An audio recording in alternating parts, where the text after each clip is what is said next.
नमस्कार, मैं रताश गुप्ता, सेवानिवृत्त professor of zoology, department of zoology, Kurukshetra विश्वविद्यालय कुरुक्षेत्र। वर्तमान सेवानिवृत्त काल में मैं आपको अपना कविता पाठ पढ़ के सुना रहा हूँ जो भारत की आज़ादी संग्राम से संबंधित है और उन वीरों के बारे में है जिन्होंने अपनी जान दे दी, पर कोई उनके बारे में हमें विशेष तौर पर कोई जानकारी प्राप्त नहीं हुई है। उसी जानकारी को लेकर इसी ध्येय से कि हम सबको उनके बारे में पता लगे, क्योंकि हम उन्हीं के वंशज हैं और वो हमारे पूर्वज थे, वीर थे, महावीर थे, रणधीर थे, महारणधीर थे, महारणवीर थे। तो हमें उनकी जो कुर्बानी थी उसके बारे में थोड़ा बहुत तो पता लगे, वही मेरा प्रयास है, वही आपके सामने कर रहा हूँ। मैंने अभी थोड़ी देर पहले एपिसोड 1 में पूना के छापकर बंधुओं की कुर्बानी के बारे में आपको 19 पदों में बताया। अब 19 पद से आगे बढ़कर ये एपिसोड 2 में आया हूँ और इसी में इसका समापन कर दूंगा। अब कहता है, शोसेट एक अंग्रेज अफसर का नाम था। शोसेट व विलियमसन नामक दो थे अंग्रेज। शोसेट व विलियमसन नामक थे दो अंग्रेज, पर तिरस्कार निरादर था उनका स्वाभिमान। पर तिरस्कार निरादर था उनका स्वाभिमान। ये दोनों अंग्रेज दूसरों का बहुत ज़्यादा बेइज्जती किया करते थे, उसी के बारे में बोला कवि ने यूज़ किया। पर तिरस्कार निरादर था उनका स्वाभिमान, भारत माँ का आदितन करते थे बेशुमार अपमान। दोनों को धर पकड़ा, पीटा, मारा, प्रतिकार में किया अंग्रेजों का सवाया अपमान। इन तीनों भाइयों ने एक दिन विक्टोरिया के बुत के मुंह पर दामोदर ने पोता काला स्याही कोलतार, पोत कर जूतों की माला पहना दी। आज़ादी के दीवाने ने भारत के दुश्मन का यूं किया खूब निरादर व अपमान। देखिए कितना बहुत साहसी थे। जोशीले दामोदर ने कमिश्नर रैंड को मृत्यु के भाड़ में झोंक दिया। अंग्रेजों ने जाल बिछाया, खोज खबर ली, जन जन की पल पल की, पर दामोदर हाथ में आया, अंग्रेज उसे दामोदर को पकड़ न पाया। घर का बेंदी लंका ढाए, एक दिन ऐसा भी आया, देशद्रोही गणेश शंकर दामोदर ने। एक और वो था गद्दार जिसका नाम था देशद्रोही गणेश शंकर दामोदर ने चंद चांदी के सिक्कों खातिर मुखबिर बनकर दामोदर को धर पकड़वाया। दोनों भाई बालकृष्ण व वासुदेव तो हुए फरार। दामोदर को बंदी बनाकर अंग्रेजों ने मुकदमा चलवाया। दिखावे हेतु अदालत में दोनों पक्षों ने अपने अपने पक्ष रखे, फांसी की सजा सुनाई। सभी दलों के सभी तर्क रह गए धरे के धरे। तत्पश्चात 18 अप्रैल 1899 का मनुष्य दिवस आया। क्यों कराया, दौड़ कर आया, सुबह सवेरे पावन समय में दुष्ट अनिष्ट कर्म हुआ। जुल्मी अंग्रेज ने दामोदर को फांसी देकर मौत के घाट उतारा। दुख दर्द के बादल और भी ज्यादा गहराए। वीर बालकृष्ण घिर गया गदर में, शन शन फांसी के सम्मन और करीब आए।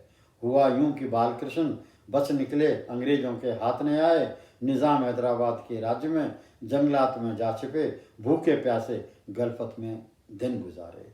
कब तक रहते छिपते छिपते बाल गंगाधर तिलक की मदद भी काम न आई। बालकृष्ण पूना लौटे, तुरंत गिरफ्तारी की खबर दुखदाई आई। आपत्ति के पहाड़ बालकृष्ण व वासुदेव दोनों पर टूटे। आपत्ति के पहाड़ बालकृष्ण व वासुदेव दोनों पर टूटे। दोनों थे जेल में, हिम्मत हौसले टूटे। अंग्रेजों ने की एक और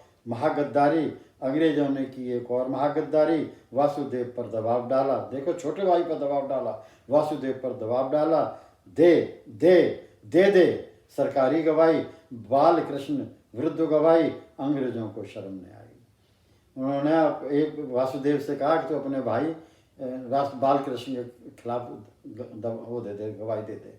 भाई के खिलाफ भाई को उन्होंने दबाव डाला, लेकिन वो भाई भी बड़ा चालाक था। देखो क्या किया, देखो उसने। वासुदेव ने चाल चली, दिखाई अधिक चतुराई। अंग्रेजों से भी ज्यादा अधिक चतुराई। इसमें छिपाता राष्ट्रीय स्वाभिमान और राष्ट्रीय सम्मान। जेल से यूं निश्चित करवाई, गवाह बनकर अपनी रिहाई। खुद तो रिहा हो गया, देखा आगे क्या, उसने अपने बात चालाकी चाकी गवाह बन गया और खुद रिहा हो गया। अब रिहा हो के क्या किया उसने, दिन में तारे दिखा दिए अंग्रेजों को। नाटक किया था सोच समझ कर, निशाने पर था गणेश शंकर द्राविड़ गद्दार। नाटक किया था सोच समझ कर, निशाने पर था गणेश शंकर द्रविड़ गद्दार। इसी ने मुखबिर बनकर दामोदर को करवाया था गिरफ्तार। ऐसी वासुदेव ने मीजान बैठाई, द्राविड़ समेत उसी के सगे भाई पर गोली सफल चलाई।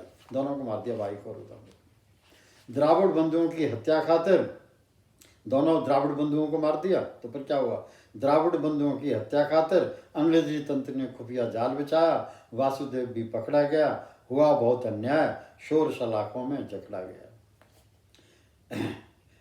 हुआ बहुत अन्याय, शेर सलाखों में जकड़ा गया।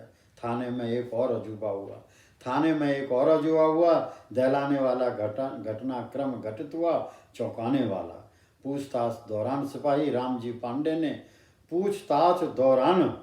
सिपाही रामजी पांडे ने वासुदेव क्रांतिकारी पर बहुत ही अपमानजनक तुच्छ लांछन लगाया।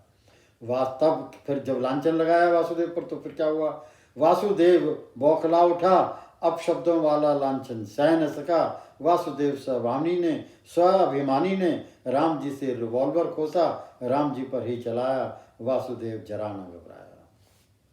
वहीं पकड़ लिया थाने में। गद्दार पुलिसिया रामजी पांडे मरा तो नहीं पर कायर बेहोश हुआ, जमीन पर चित्त गिराया। इसी वक्त थाने में ही अंग्रेजों ने वासुदेव गिरफ्तार कराया। वासुदेव पर कार्रवाई हुई, मुकदमा हुआ, जरहबाजी हुई। सुनवाई दौरान गर्व से कह सुनाया, क्या कहा, गर्व से कहा उसने, वासुदेव ने सुनवाई दौरान गर्व से कह सुनाया, मैं ही हूँ, मैंने ही द्राविड़ गद्दारों को गोली से हैग मार गिराया। बाल कृष्ण वासुदेव पर अंग्रेजों ने कानूनी कहर ढाया। बाल कृष्ण व वासुदेव पर अंग्रेजों ने कहर ढाया, दोनों को फांसी का हुक्म दिया। दामोदर पहले ही फांसी चढ़ चुका था। आज बेरहमी से दोनों भाई बाल कृष्ण और वासुदेव को मार गिराया, तीनों भाइयों को फांसी पे चढ़ा दिया। ये एक ऐसी कहानी है भारत माता के उसमें